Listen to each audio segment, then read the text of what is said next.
అంటే ఇప్పుడున్న ఈ సిట్యుయేషన్స్‌కి మీకెప్పుడైనా భయమేస్తుందా? మీ అమ్మాయిని బయటికి పంపించాలన్నా? అది లేదు. అది ఫరెవర్ ఉంటుంది. I don't know.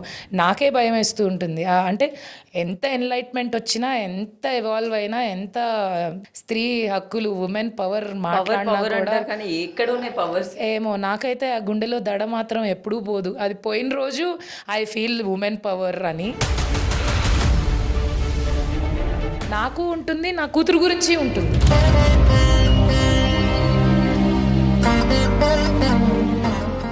Because the cases we're hearing, the things we're seeing బయట మనకి సోషల్ మీడియా సిచ్యువేషన్స్, వచ్చాక అన్నీ ఇంకా తెలిసిపోతున్నప్పుడు ఇంకా సోషల్ మీడియా అయితే ఐ డోంట్ ఈవెన్ అండర్స్టాండ్ అది గుడ్ కా బ్యాడ్ కా ఎవరికి ఎలా అది హెల్ప్ అవుతోంది అని. Because it's confusing. ఒక రీల్ తో everything will change inside the head. So అందుకే ఈ మధ్య నేను కొత్తగా సోషల్ డీటాక్స్ అని ఒకటి మొదలెట్టి కావాలనే నెట్ ఆపేసి ఒక రోజంతా ఫోన్ పక్కన పెట్టేసి ఉండడం, ఇలాంటివన్నీ మెల్లమెల్లగా చేస్తున్నా. Because it's effecting me. So మీకు ఏదైనా డ్యామేజ్ జరిగిందా?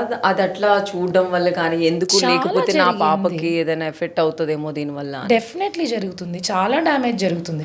సో దాన్ని పాజిటివ్గా వాడితే ఇట్స్ ద బెస్ట్. అవును. బట్ అది నెగిటివ్గా వాడితే మనకి అది చాలా డ్యామేజ్ చేస్తుంది. అది డ్యామేజ్ చేస్తుందని తెలుసుకున్నప్పుడే నేను తగ్గించాను.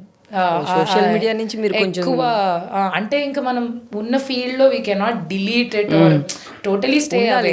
మనకి ఇప్పుడున్న తప్పదు దానికి తప్పదు.